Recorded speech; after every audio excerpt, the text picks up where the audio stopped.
আজকে আমরা ফ্লেভিয়া আয়ুর্বেদের যে ডাইরেক্ট সেলিং বিজনেস প্ল্যানটা আছে সেটাকে একেবারে স্টেপ বাই স্টেপ ভেঙে দেখব। ওরা যে ৯ রকম আয়ের কথা বলে সেগুলো আসলে কি, চলুন সেটাই জেনে নেওয়া যাক। যে কোনো বিজনেস প্ল্যান শুরু করার আগে একটা স্বপ্নের কথা বলা হয়, তাই না? এখানেও ঠিক তাই। শুরুতেই দুটো প্রশ্ন রাখা হয়েছে। বড় আয় করা কি আপনার স্বপ্ন? পরিবারকে কি আরও ভালো একটা জীবন দিতে চান? মানে একদম শুরুতেই কিন্তু ইমোশনাল দিকটা ধরে ফেলার চেষ্টা করা হচ্ছে। তো আমরা ধাপে ধাপে এগোবো। প্রথমে দেখব স্বপ্নের ব্যাপারটা, তারপর কিভাবে প্রথম আয় শুরু হয়, এরপর টিম বানিয়ে কিভাবে আয় করা যায়, তারপর আসবে কোম্পানির মোট আয় থেকে বোনাস, ডিরেক্টর হলে কি কি সুবিধা পাওয়া যায়, আর সবশেষে একেবারে টপ র্যাঙ্কে পৌঁছানোর রাস্তাটা কি। আচ্ছা, তাহলে প্রথম পার্টে আসা যাক, স্বপ্নের হাতছানি। দেখুন, সরাসরি টাকা পয়সার হিসেবে যাওয়ার আগে ওরা যে ভিত্তিটা তৈরি করতে চায় সেটা বোঝা দরকার। এই প্ল্যানটাকে বলা হচ্ছে আর্থিক স্বাধীনতার একটা রাস্তা, নিজের লক্ষ্য পূরণের উপায়। তবে শর্ত একটাই, এর জন্য নাকি আবেগ, ধৈর্য আর সময়, এই তিনটা জিনিস লাগবে। ওকে, স্বপ্নের কথা তো হলো। এবার চলুন দেখি বাস্তবে একজন নতুন সদস্য কিভাবে আয় করা শুরু করতে পারেন। একদম বেসিক জায়গাগুলো থেকে শুরু করা যাক।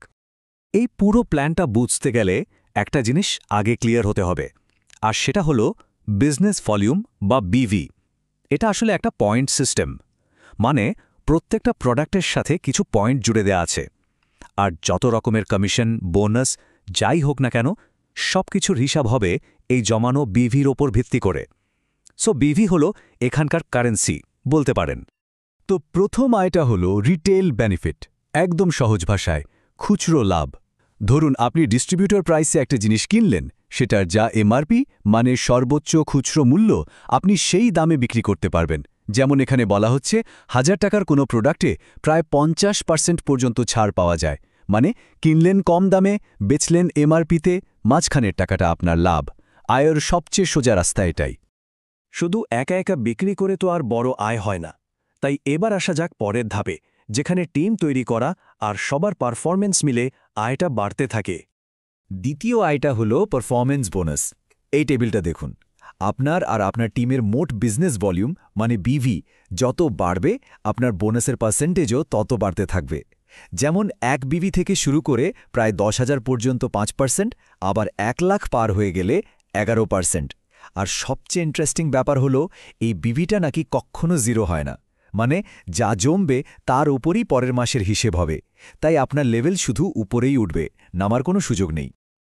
এখন একটা খুব মজার জিনিস দেখাই, যেটাকে বলে গ্যাপ কমিশন। ধরুন আপনার টিমের মোট বিভি ৪৮,০০০, তাই আপনার র্যাঙ্ক হল ১০%। এবার আপনার টিমে এ, বি, সি ওরা আছে ৫% লেভেলে। তাহলে ওদের ব্যবসার ওপর আপনি কত পাবেন? আপনার ১০% থেকে ওদের ৫% বাদ দিন, মানে আপনি পাবেন ৫% কমিশন। আবার ধরুন ডি, ই, এফ ওরা আছে ৮% লেভেলে, তাহলে ওদের থেকে পাবেন ১০-৮ মানে ২%। এই যে লেভেলের পার্থক্য থেকে আয়, এটাই হলো গ্যাপ কমিশন। এতক্ষণ তো নিজের আর নিজের টিমের পারফরম্যান্সের ওপর আয়ের কথা বললাম, কিন্তু এবার যে বোনাসগুলোর কথা বলবো সেগুলো আরও বড় ব্যাপার।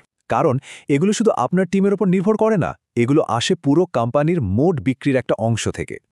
এখানে দেখুন পাশাপাশি দুটো বোনাস দেখানো হয়েছে। একটা হলো ম্যাচিং কম্পেনসেশন বোনাস, আরেকটা লিডারশিপ ম্যাচিং বোনাস। প্রথমটার জন্য আপনার লেফট আর রাইট সাইডে মাত্র ২,০০০ বিভি ম্যাচ করতে হবে, আর এর জন্য কোম্পানির মোট টার্নওভারের ২০% রাখা আছে। কিন্তু লিডারশিপ বোনাস পেতে হলে ২৫,০০০ বিভি ম্যাচিং করতে হবে। কাজটা কঠিন, কিন্তু এখানে আয়ের পরিমাণটা অনেক বেশি। উদাহরণ হিসাবে বলা হচ্ছে প্রথমটায় প্রতি ইউনিটে প্রায় ১৪০ টাকা, আর দ্বিতীয়টায় প্রায় ১৯০০ টাকা।